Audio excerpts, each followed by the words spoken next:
Coucou Sophie, fidèle au poste.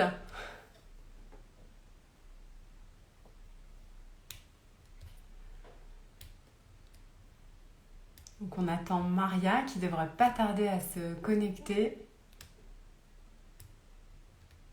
Hello Caro, les fidèles.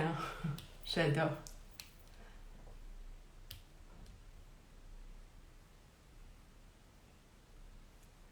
Bonjour, bonjour, bienvenue. On attend notre invitée du jour, qui est donc Maria Fornel-Selam, qui est nutrithérapeute et qui ce soir va nous parler des bases de l'alimentation anti-inflammatoire. Et je vois que Maria est arrivée.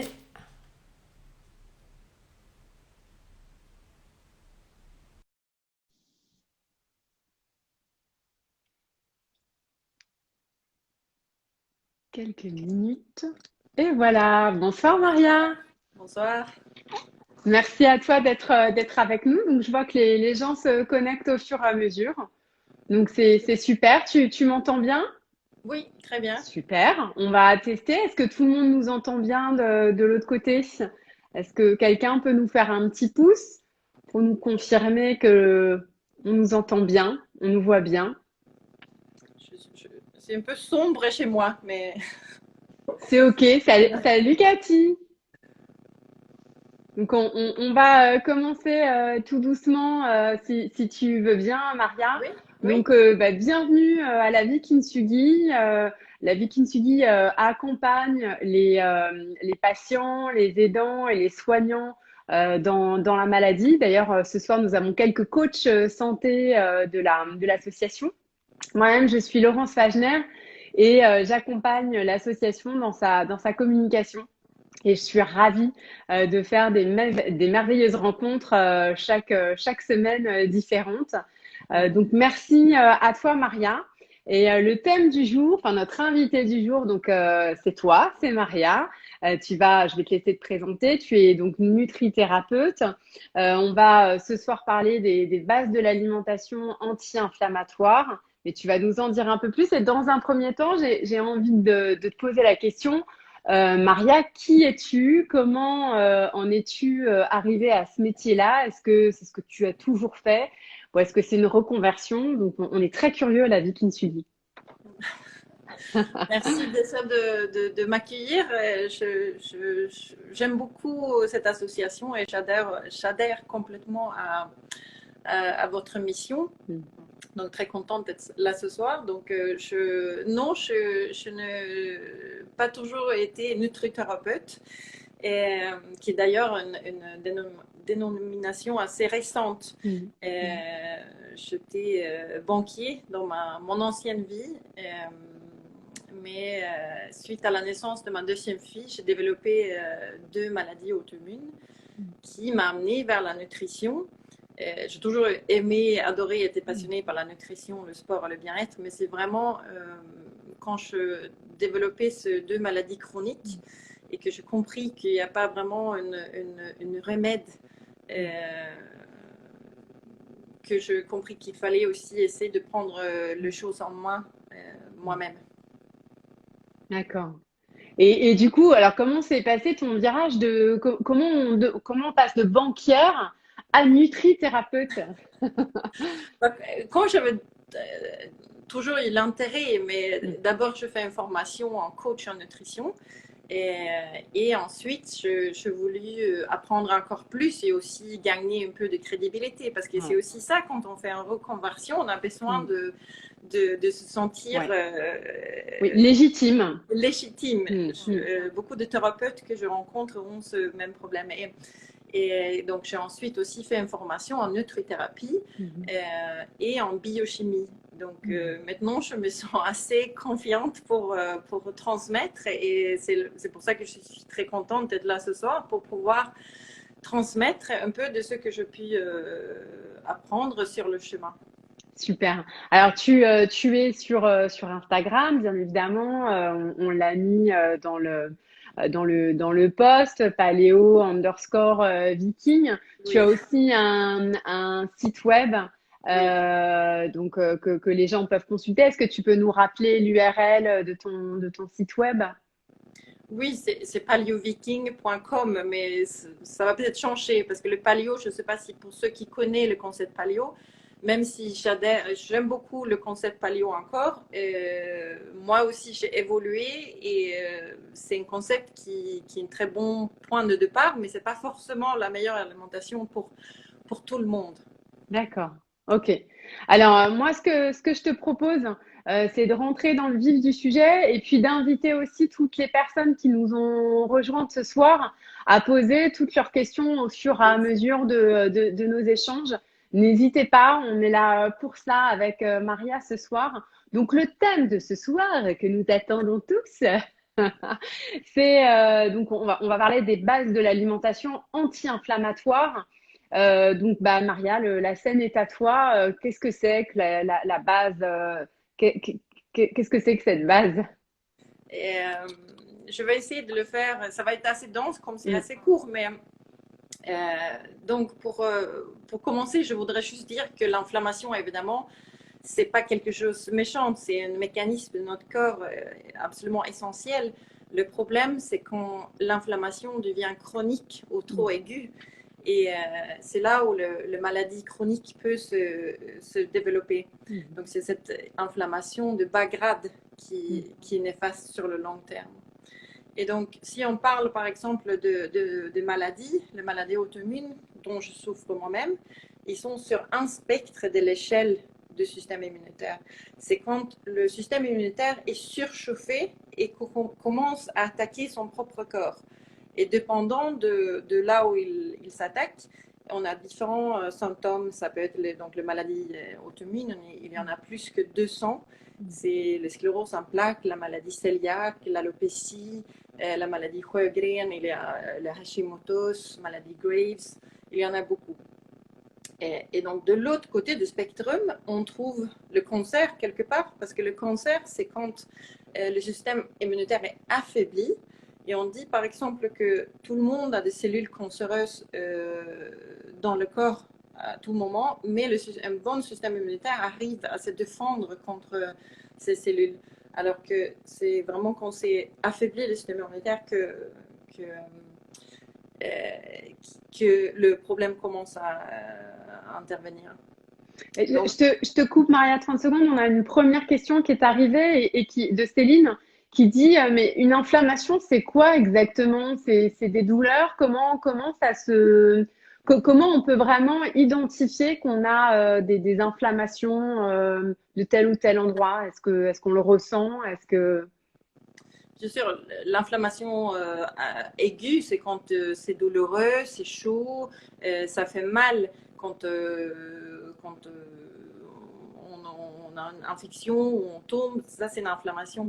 Mais l'inflammation chronique, c'est plus difficile à se rendre compte au début. On peut aller pendant, ça peut être plusieurs années que on se traite mal quelque part et qu'au fur et à mesure des années, on commence à avoir un peu de mal dans les articulations, on commence peut-être à avoir quelques dérèglements hormonaux, ou c'est vraiment des signes assez subtils et, qui ne sont pas les mêmes, mais effectivement, si on a de douleurs musculaires, et, aussi quand on commence à perdre ses cheveux, c'est aussi un signe ça peut être aussi un signe d'inflammation. Donc, il y a plusieurs petits signes comme ça, mais ce ne sont pas les mêmes qu'une inflammation quand on se tombe, on se fait mal ou on se coupe avec un couteau. J'espère que ça répond Ouais, à la ouais, question. Oui. bah, il y a une deuxième question de Céline qui demande si une prise de sang, est-ce qu'il existe une prise de sang pour faire un point sur notre système immunitaire? C'est vrai qu'on ne sait jamais trop finalement. Enfin, on essaie de bien manger, de faire du sport, de mettre des choses en place. Mais est-ce qu'on a un test qui dit qu'on est OK, que tous les capteurs sont au top? On peut avoir le test de CRP, par exemple, ou on peut le test oméga 3, le ratio oméga 3, oméga 6 dans le corps, on va en parler après. C'est un très bon test de niveau d'inflammation dans le corps. Après, effectivement, si ça va jusqu'à l'auto-immunité, on va y avoir des anticorps qui se développent donc, contre certains tissus. Donc, mais au début, c'est plus, oui, c'est plus subtil de savoir d'où l'intérêt, encore une fois, de faire la prévention. Et c'est là le grand challenge à faire. Ok. Et donc, le base, on va rentrer dans quelques sujets vifs et avec vos questions aussi, mais le base, c'est vraiment se baser sur une alimentation non transformée, bien préparée, et, avec de produits de qualité et locaux si possible. Deuxièmement, c'est de travailler sur la digestion. La digestion, comme vous le savez probablement, il y a une grande partie de notre système immunitaire qui est logée dans l'intestin. Et par exemple, dans le cas de maladies auto-immunes, on sait que toutes les maladies auto-immunes ont en commun un intestin perméable ou une hyperperméabilité intestinale, ce qui fait que deux choses qui ne sont pas censées de passer la barrière passent et ça stimule le système immunitaire et donc ça crée cette inflammation. Donc c'est aussi beaucoup de apporter des aliments, de nutriments qui réparent et qui sont doux pour l'intestin afin de le réparer et optimiser l'absorption et de tout le micronutriments. Parce que pourquoi on mange? On mange pour avoir des nutriments. Et donc, c'est de visser des aliments, d'éviter le plus possible les calories vides. Et, on va parler de quelques super aliments qu'on peut facilement intégrer dans notre alimentation. Dans notre alimentation. Mais donc, une des bases principales, c'est vraiment de contrôler ou éviter d'avoir une glycémie qui varie trop. Ça, c'est vraiment le B à bas. Parce que le corps, la glycémie, c'est un mécanisme étroitement contrôlé par le corps. Il y a beaucoup d'hormones différents et des organes qui interviennent si le taux de sucre monte trop haut ou trop bas. Et donc, la première partie va vraiment être d'éviter tout ce qui est sucre et glucides raffinés. Et par exemple, on sait que si on commence le matin avec un petit déjeuner très, très sucré, ça risque de faire monter la glycémie trop haut et après donner un peu mauvaise tendance pour la journée. Alors que si on prend un petit déjeuner plus équilibré, quand je parle équilibré, c'est un équilibrage entre les trois macronutriments. Donc, on a les protéines, qui sont toutes les protéines animales, mais il y a aussi des protéines végétales, comme les légumineuses, par exemple. On a aussi les glucides. Donc, les glucides, c'est tout ce qui est céréales, pâtes, pain, gâteaux, sucre, mais aussi les légumes, et on trouve aussi dans les légumineuses. Et après, on a les lipides, les matières grasses qui apportent donc tout ce qui est l'huile d'olive, avocat, noix. Et cet équilibre, il y a un équilibre entre les trois parce que les trois travaillent en interaction. Par exemple, le fait d'ajouter des lipides sur ces glucides, ça ralentit l'absorption dans le tract digestif et ça donne du coup une satiété plus longtemps et ça donne pas le même effet sur la glycémie. Donc la glycémie, c'est vraiment clé. Et juste pour parler un peu de cancer et la glycémie aussi, il y a plusieurs théories différentes, mais on sait qu'il y a certains cancers, il y a une dérégulation de métabolisme vers une glucolyse qui consomme beaucoup de glucose et qui crée de lactate. Donc, c'est un déroutement métabolique qui consomme du glucose.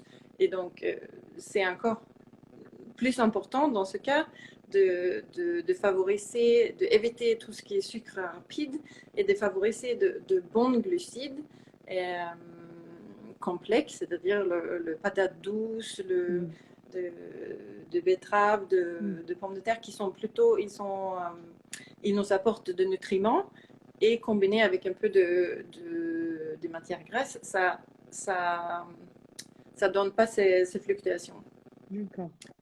Et alors, on a une petite question de Céline hein, qui dit finalement, si on enlève le sucre le matin, ah tiens, Johanna, hello Johanna, dit la meilleure nutritionniste pour moi qui a sauvé mon corps, Maria. Et Johanna, je la connais d'autre part. C'est drôle, le monde est petit. Ah oui. Alors, Céline dit, si on enlève le sucré, qu'est-ce qu'on mange le matin? Bah, ça dépend, parce qu'effectivement, ça dépend. Pour revenir donc sur le bas, souvent, il y a certains aliments qui sont plus inflammatoires pour certaines personnes. On est tous différents, donc ce qui est inflammatoire pour une personne n'est pas forcément pour une autre. Mais en règle générale, on dit qu'éviter donc le sucre, les céréales qui contiennent du gluten et le lait, donc ça enlève une grande partie. Et après, ça dépend. Beaucoup de femmes, notamment, je trouve, ont du mal à manger le matin. Mais on peut faire de pancakes à la banane, c'est-à-dire écraser une banane avec un œuf et faire comme un crêpe. Et on peut faire le bouillon d'os, on va en parler, c'est le super aliment. Vraiment, je ne sais pas si tu connais. Non, je connais pas du tout le bouillon d'eau. Comme ça, vendu comme ça, dès le petit déjeuner, ça me chauffe pas trop, mais je t'écoute. Non, sinon, on peut faire aussi des smoothies, ou on peut faire carrément. Moi, j'aime bien regarder le repas comme des repas indépendants. Et, parce on a beaucoup des idées reçues sur l'alimentation, effectivement, et notamment le français. Moi, je suis suédoise, mais moi, je suis plus habituée à manger salé. Mais c'est essayer de travailler sur un peu son mindset en termes de repas, mais on peut aussi faire, il y a différents flancs avec du lait, des cocos, il y a beaucoup de recettes différentes. Mais donc pour le bouillon d'os, pour la petite histoire, le bouillon d'os, en fait, quand on fait un bouillon d'une carcasse de poulet ou de queue de bœuf, par exemple, ça donne un bouillon très très riche en collagène, en acides aminés et en minéraux. Et donc, c'est vraiment un beauty broth. Ça donne pour la peau, pour les ongles, pour les articulations. Et c'est très, très doux pour l'intestin. Parce que ça contient la glutamine, qui est un acide aminé qui répare justement la barrière de l'intestin, la parose. Donc, ça n'a pas l'air bon comme ça, mais... C'est-à-dire, je me dis, on fait peut-être pas de la queue de bœuf tous les jours. mais Céline demande, est-ce que la carcasse de canard, c'est pareil ou pas? Oui. Donc, tout ce qui est carcasse d'animal, en fait, tout est OK pour ce bouillon? Il faut du cartilage, en fait. Il faut du cartilage parce que c'est ça qui donne de collagène, qui sort le collagène. C'est ça qui, au lieu d'aller acheter de compléments alimentaires en collagène très cher, on peut le faire chez soi. D'accord. Bon, on note. Donc, je continue. Donc, forcément aussi, pour parler, bon, ça, tout le monde sait d'éviter le sucre, mais le sucre aussi, ça met une pression sur la glande surrénale. Donc, d'où cette augmentation de stress. C'est quand on a trop de fluctuations, donc le corps le pancréas produit de l'insuline, qui est une hormone métabolique, qui fait entrer le sucre dans la cellule. Et le reste, donc la cellule l'utilise comme énergie. Ce qui n'est pas utilisé est stocké par le foie en glucagone. Et encore, ce qui n'est pas utilisé est mis dans le muscle ou en tant que graisse. Mais quand il y a trop de fluctuations, le foie n'a pas le temps de convertir en temps et en l'heure et mettre de sucre dans le sang. Il fait appel à notre glande surrénale qui va sécréter des hormones de stress, adrénaline et cortisol, qui va aider à libérer de sucre dans le sang si on est tout en bas de la courbe de glycémie. Et c'est là où ça crée un stress supplémentaire sur le corps. Donc c'est vraiment pour ça. Et trop de sucre épuise aussi le niveau de vitamine B et vitamine C. Donc, le vitamine B, ça aide aussi pour les envies ou les fringales, souvent. Et donc, le sucre, dernièrement, évidemment, ça nourrit le moins bonnes bactéries dans la flore intestinale. Donc, il y a toutes ces choses-là. Après, effectivement, on peut en manger de temps en temps, mais c'est cette consommation quotidienne qu'on veut éviter.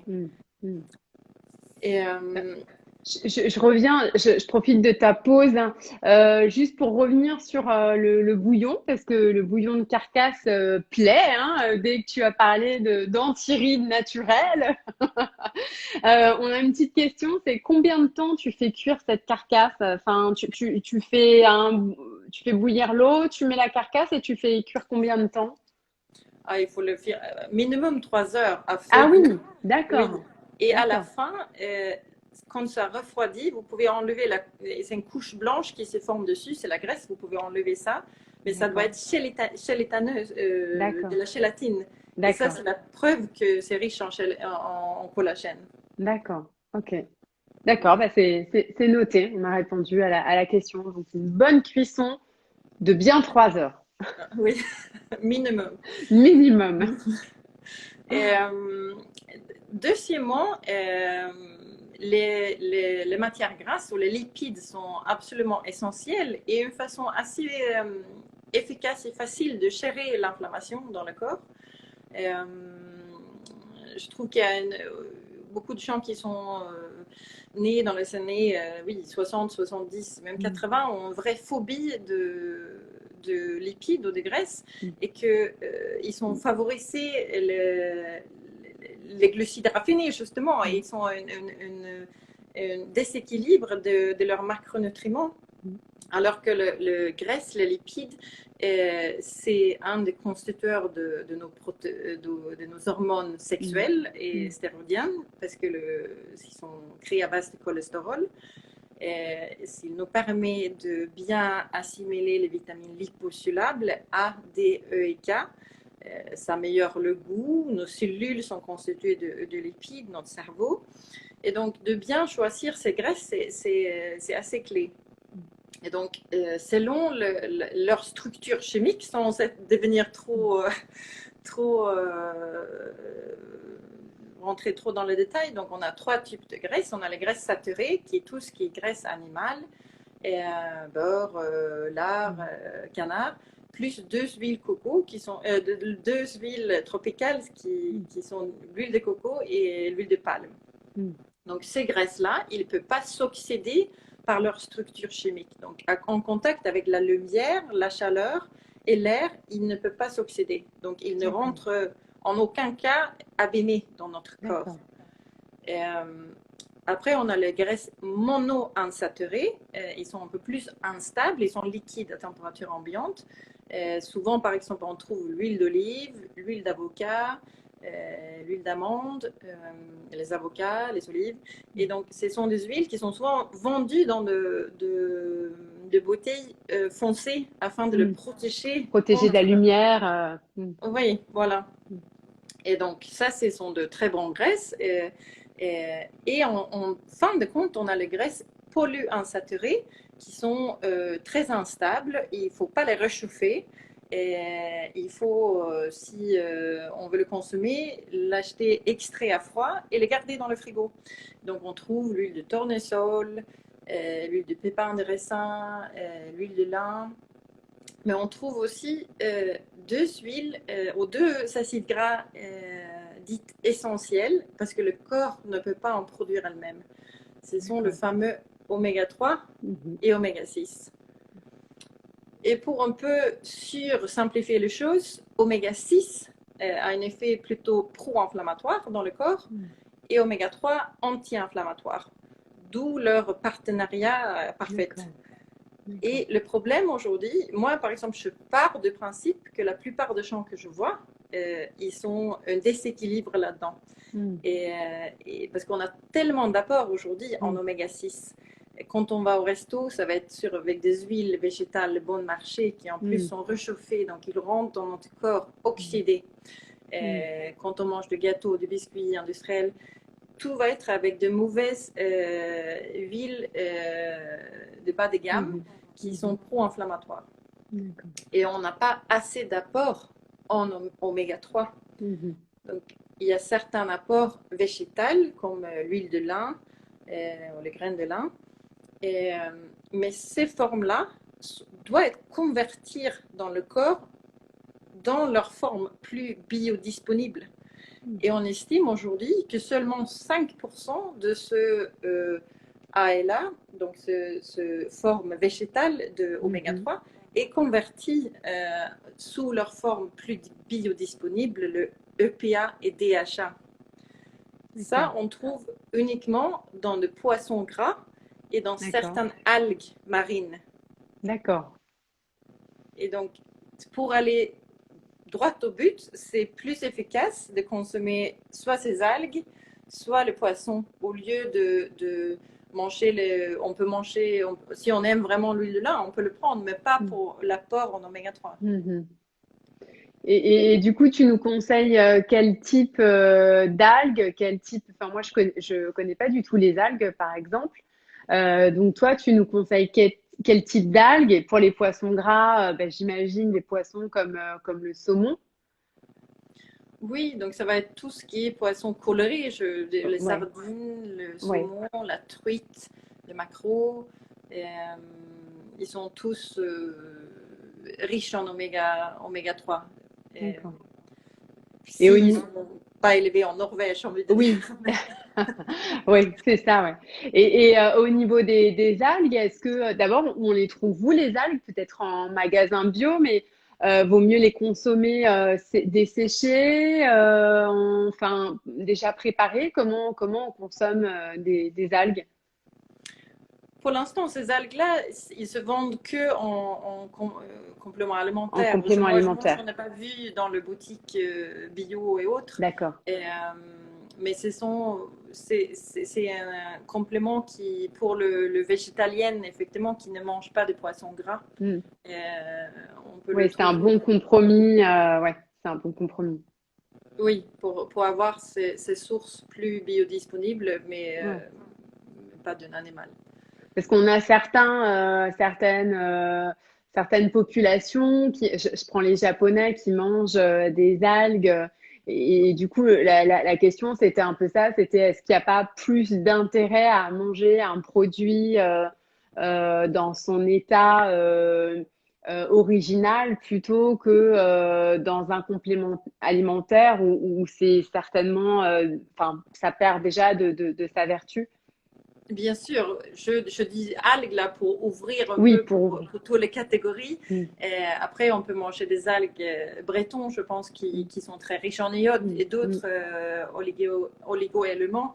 Mais mm, ces algues riches en oméga 3, mm, oui, pour l'instant, on trouve qu'en complément alimentaire. Ou, mm. bah, ça doit exister, mais je Ouais, n'ai pas vu ouais, sur la ouais. place Mm, mm, mais effectivement, c'est toujours mieux d'avoir, au lieu de prendre de compléments alimentaires, c'est toujours mieux mm, d'avoir la source de mm, l'alimentation, évidemment. mm, mm, Euh, donc, pour rééquilibrer ces ratios, c'est vraiment de diminuer ses apports en oméga 6 en même mm, temps qu'on augmente ses apports en oméga 3. Ça peut aussi mm, être effectivement l'huile de foie de morue et ce genre de choses. mm, Euh, mais donc, les règles générales, on dit qu'environ 60% de ce apport en lipides doit venir de graisses monoinsaturées, c'est-à-dire mm, l'huile d'olive, l'huile d'avocat, des avocats, des amandes,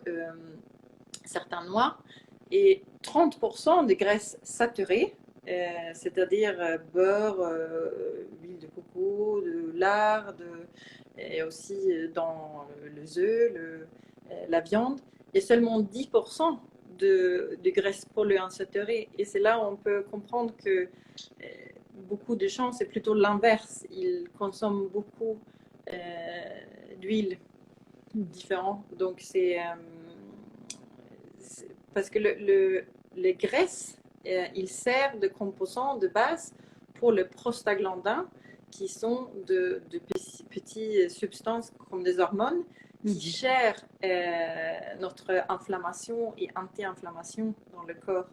Donc, c'est pour ça que l'apport de bonne graisse est très important. D'accord. J'ai une petite question de Caroline qui dit comment on connaît le ratio? Une prise de sang? Oui, oui, tout à fait. Il y a beaucoup de labos, et surtout de producteurs de compléments alimentaires en poisson, qui proposent de tests. Et, ça peut être intéressant. Mais bon, moi, comme je vous ai dit au début, je pars du principe que la plupart des gens ont ce déséquilibre. Et justement, si on a des signes d'inflammation, de douleurs articulaires, etc., c'est probablement un signe que ce ratio est faible ou en tous les cas pas optimisé. Et du coup, on ne peut pas être en surconsommation, par exemple comme la vitamine C qui de toute façon, si on en consomme trop, s'élimine naturellement. Est-ce qu'on peut être en surconsommation d'oméga? Non, là, non, vraiment, parce que sauf si on mange de poisson gras matin, midi, soir, mais non, je pense que la plupart des gens, c'est même assez difficile à le rééquilibrer. Moi, j'ai été amenée à faire ce test il n'y a pas très longtemps et j'ai beaucoup baissé, mais je ne suis pas là où je vais être encore. Donc, ça montre que ça prend du temps. Ouais, ça prend du temps. On a plus tendance à être en dessous que au-dessus. D'accord. Ok, super. Et donc, troisièmement, évidemment, c'est d'essayer de consommer le plus de légumes possible. Moi, je dis toujours visser entre 2 tiers ou 3 quarts de votre assiette en légumes.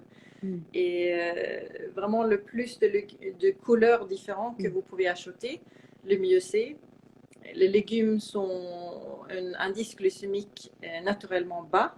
Ça nous donne des fibres qui nous aident pour le transit et qui aident aussi à nourrir la flore intestinale. Donc, il contient aussi des composés phytochimiques qui ont de propriétés anti-inflammatoires, anticancéreuses. C'est vraiment le plus de légumes possible. Moi, je dis souvent aussi qu'on peut faire 1 tiers des légumes qui poussent au-dessus de terre, c'est-à-dire épinards, choux, tomates, tout ce qui pousse au-dessus, et 1 tiers des légumes qui poussent en dessous des terres, betteraves, panais, navets, patates douces, etc., pour apporter plus de glucides, un peu plus consistants, de féculents. Donc, ça, c'est un conseil assez évident, effectivement. Et, il y a quelqu'un qui nous dit assiette arc-en-ciel, c'est joli ça. Une assiette arc-en-ciel. Oui. Et donc, quatrièmement, c'est de bien s'assurer d'acheter des protéines.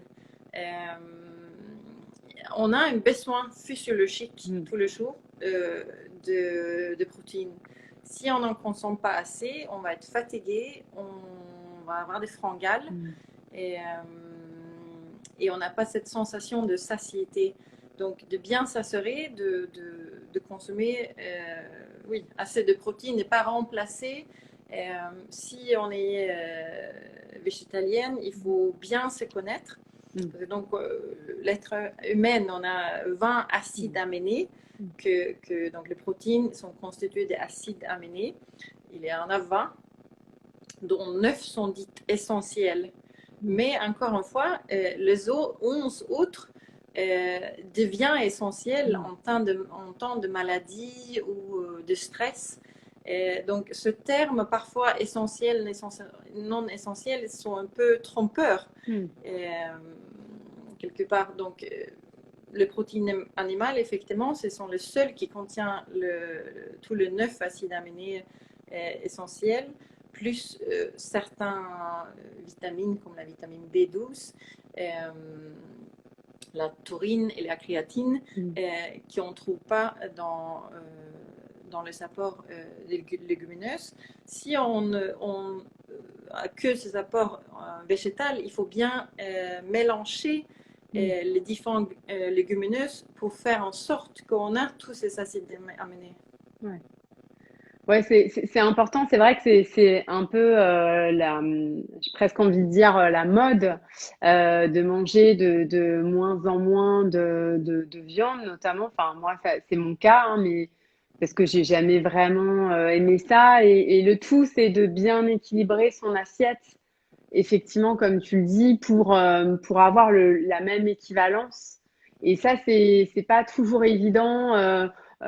Consommer moins de protéines, oui, mais du coup, en termes de protéines végétales, c'est jamais vraiment évident. On a tous en tête le steak de 150 grammes, mais on n'a pas forcément toujours l'équivalent en termes de légumineuses ou est-ce que tu as un conseil justement à nous donner là-dessus? Est-ce que c'est aussi 150 grammes ou c'est moins, c'est plus? Enfin, Non, en règle générale, vu que les légumineuses contiennent pas seulement le protéine, elles contiennent aussi des glucides. ouais.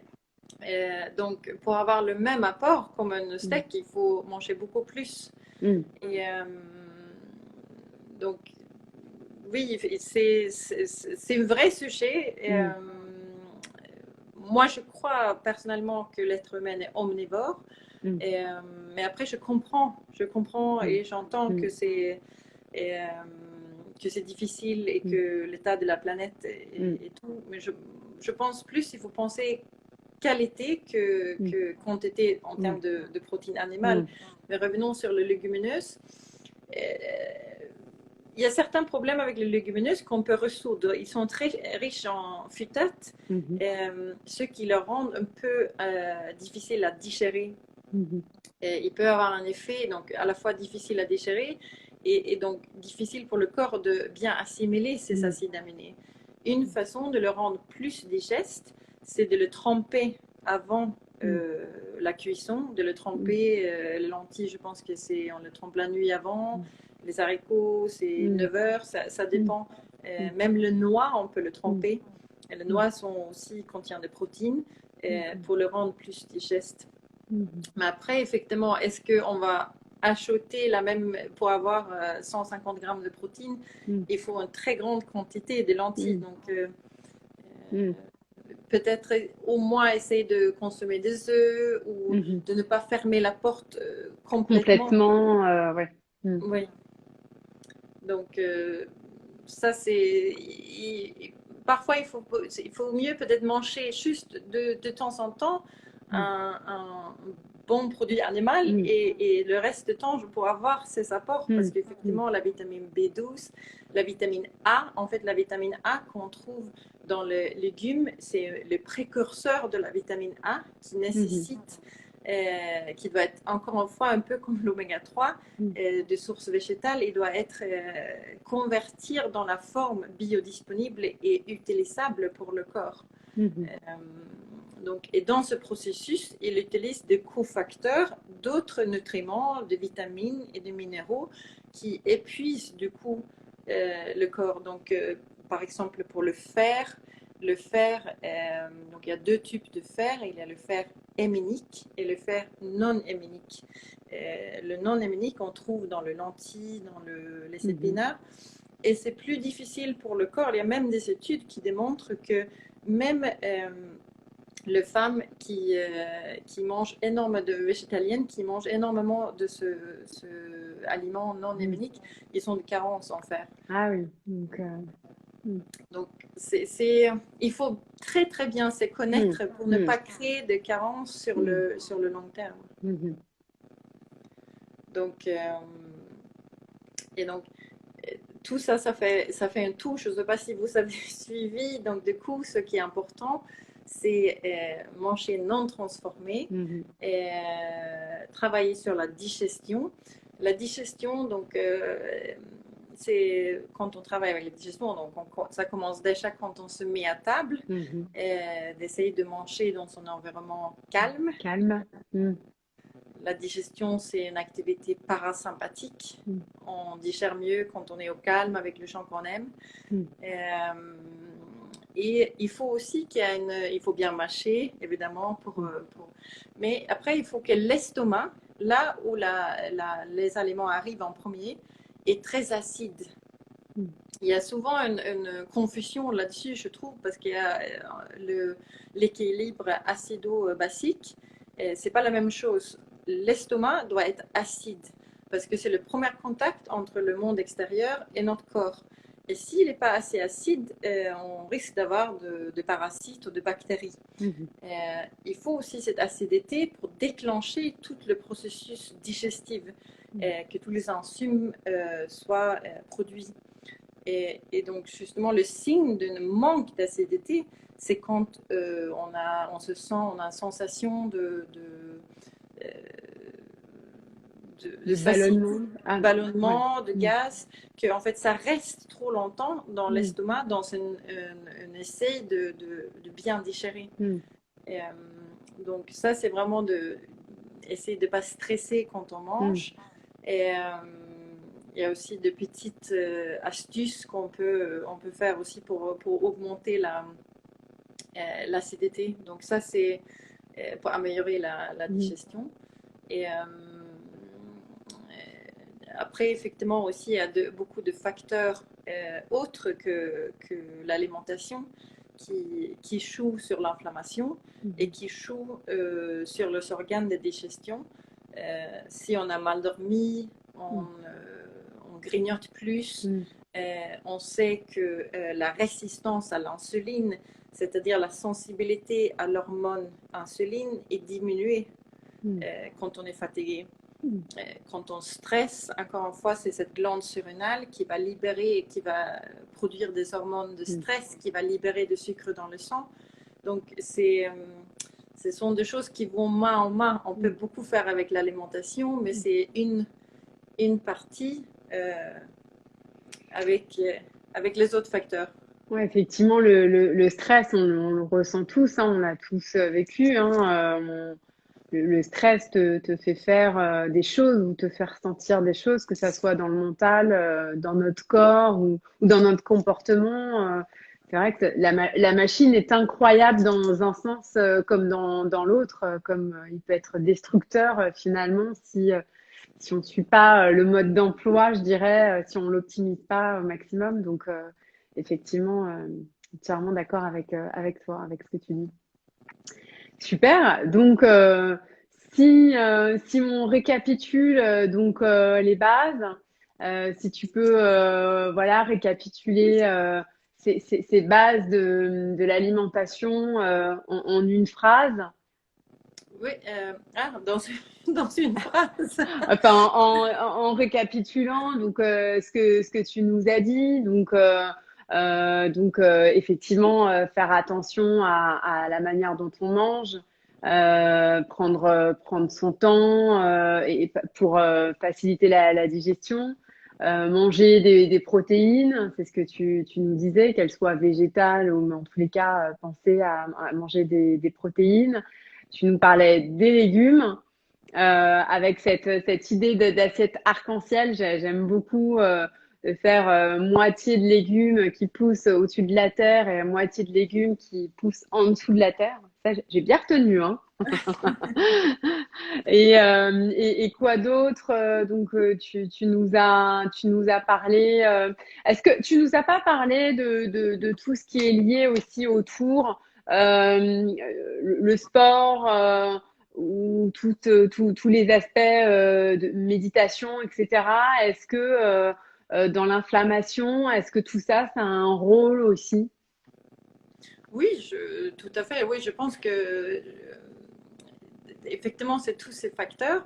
Je pense que le sport, le mouvement au quotidien est super.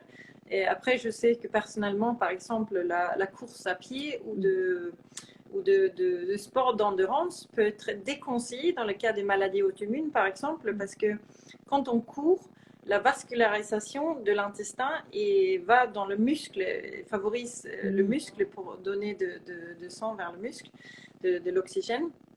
Et du coup, ça peut être, ça peut abîmer l'intestin. Et donc, trop de sport d'endurance ou dur peut être déconseillé, notamment dans le cas de maladies auto-immunes. Mais la marche rapide, la natation, le yoga, la méditation aussi, c'est un très bon outil pour le stress, pour être plus pressant. Effectivement, il y a tout se combiner en fait. Oui. Et on avait une question tout à l'heure, je ne sais pas si Céline est toujours là, mais elle nous posait aussi la question de l'alimentation quand on souhaite fabriquer un bébé. Elle nous expliquait qu'en ce moment, elle était accompagnée, elle se posait beaucoup de questions sur l'alimentation. Alors, on sort un petit peu, bien évidemment, du périmètre de l'inflammation, enfin de l'anti-inflammatoire, mais est-ce qu'il y a des conseils justement quand on a un accompagnement avec beaucoup de protocoles médicaux? Est-ce que justement on risque pas avec tout ce côté chimique des dérèglements? Je pense aussi à toutes les personnes qui sont atteintes d'un cancer, qui vivent un cancer et qui ont des traitements lourds qui du coup vont venir perturber. Est-ce qu'il y a des espèces de cures un peu choc pour redoper un peu son immunité, mais pour redoper aussi un peu ce que l'on peut perdre dans ces cas-là? Dans le cas de FIV, je pense que oui, tout à fait. Je suis moi-même passée par là, donc et j'aurais bien aimé connaître ce que je sais maintenant à l'époque. Les hormones on peut beaucoup soutenir ces hormones par des apports en graisse saturée, justement. Il faut beaucoup de femmes qui n'ont pas consommé assez de graisse produit pas assez d'hormones. Et diminue aussi l'inflammation. Ça peut être un problème, comme dans le cas de syndrome des ovaires polykystiques, qui a une inflammation qui engendre une surproduction ou une sensibilité à la testostérone. Donc, encore une fois, c'est de trouver ces irritants. Parfois, ça peut être une histoire d'éliminer certains aliments pendant un certain moment et de fur et à mesure qu'on se sent mieux de le réintroduire. Mais évidemment, manger le plus propre ou clean possible.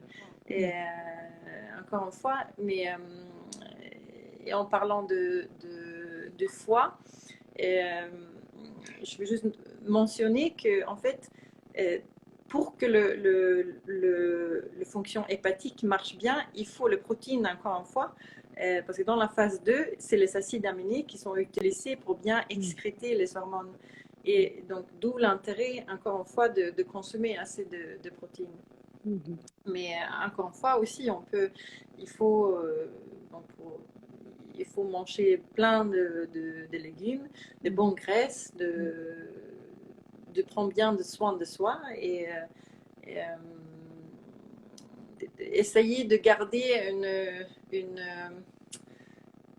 je ne veux pas dire positivisme, mais je pense que bien manger, ça engendre une bonne... Oui, c'est le fameux cercle vertueux qui ouvre tout un tas de portes successives. Oui. Effectivement, ouais. Donc, super. Je vois l'heure tourner. Du coup, ce que je te propose, Maria, c'est de peut-être conclure ce live, donc qui était vraiment passionnant, cette mécanique du corps. Moi, mes pattes m'épatera toujours. Est-ce que voilà, ce thème de ce soir, c'était la base de l'alimentation anti-inflammatoire. Je pense qu'on a fait le tour. Est-ce que tu as un conseil supplémentaires éventuellement à donner ou une conclusion à faire sur le sujet? Euh, c'est juste que non, Non. essayer de manger le plus varié au même Ouais, temps possible, je pense. ouais. Le plus varié, Mm, effectivement, manger l'arc-en-ciel et, euh, et aussi souligner qu'effectivement, il n'y a pas une alimentation mm, qui convient à tout le monde. mm, C'est différent pendant différents stades de notre vie, mais ce qui tient toujours vrai, c'est qu'il faut toujours essayer d'apporter le plus de nutriments. Donc, quand vous choisissez vos aliments, choisissez mm. avec le but d'avoir le plus d'apport en nutriments possible. Super. Alors, si toutefois les gens sont intéressés, je crois que tu consultes, tu as un cabinet. J'ai plein de petits messages. Merci beaucoup, vraiment très intéressant. Bravo à l'animatrice et l'intervenante. Merci beaucoup, Tina Runner Paris. Merci. Merci à toi. Alors, tu as un cabinet. Si on veut venir te voir, si on veut prendre rendez-vous avec toi, comment ça se passe?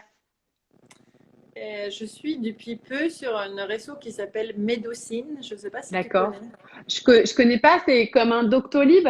C'est une Doctolib, mais pour le métier un peu plus alternatif, on va dire, pour le D'accord, thérapie. Euh, d'accord, donc, on me trouve sur mon Médocine ou sur d'accord. mon site internet. Donc sur ton site internet, tu consultes, j'imagine en ce moment aussi à distance peut-être, ou tu t'es vraiment en présentiel? J'essaie d'être en présentiel pour la première fois parce que je pense Ouais, qu'on ne peut pas. Le contact est très, très important, je trouve. ouais, Il y a des choses ouais. que je ne vois pas quand comme ça, je trouve. Ouais. Et Mais évidemment, pardon. non, pardon, mais évidemment aussi par distance. D'accord. Johanna nous disait effectivement qu'au départ de tes rendez-vous, tu administres un questionnaire assez long qui va vraiment en profondeur sur les habitudes alimentaires de tes patients. J'imagine que c'est pour décortiquer un petit peu peut-être les mauvaises pratiques et mettre en exergue justement des choses sur lesquelles progresser au fur et à mesure. Oui, c'est vraiment une analyse basée sur leurs symptômes, mais c'est aussi peut-être je vais finir sur ça, Mm, de bien manger, c'est de commencer à prendre conscience de comment les aliments vous impactent. mm, Et si vous êtes fatigué, si vous avez des problèmes digestifs, si vous avez mal, c'est probablement qu'il y a quelque chose qui ne se mm, passe pas bien en termes de digestion. Et donc la première étape dans ce processus, c'est de commencer à se dire, ok, je mangeais ça, comment je me sens. mm, Et mm, c'est comme ça qu'on mhm, trouve son alimentation idéale en fait. mhm. Super. Écoute, merci beaucoup. Alors j'ai une dernière question, pas qu'alimentaire aussi, des questions très intimes aussi. Johanna témoigne. Super. Écoute, merci vraiment Maria de nous avoir accordé de ton temps. Je remettrai bien évidemment cette vidéo en IGTV et aussi sur notre chaîne YouTube, sur la chaîne YouTube La Vie qui suit. Avec bien évidemment ton site web pour celles et ceux qui seraient intéressés d'aller un peu plus loin sur le sujet. En tous les cas, j'ai vu beaucoup de réactions au fur et à mesure du live. Donc, c'était passionnant, très intéressant. Merci Maria pour ta confiance. Et Merci à puis, vous. on va donc dire au revoir à toute notre communauté. Hop, hop, hop. Au Et revoir. puis, on vous Merci dit à beaucoup. bientôt pour un À prochain live. bientôt. Merci Maria. Merci. Bonne soirée à Merci. tous. Bonne soirée. Au revoir.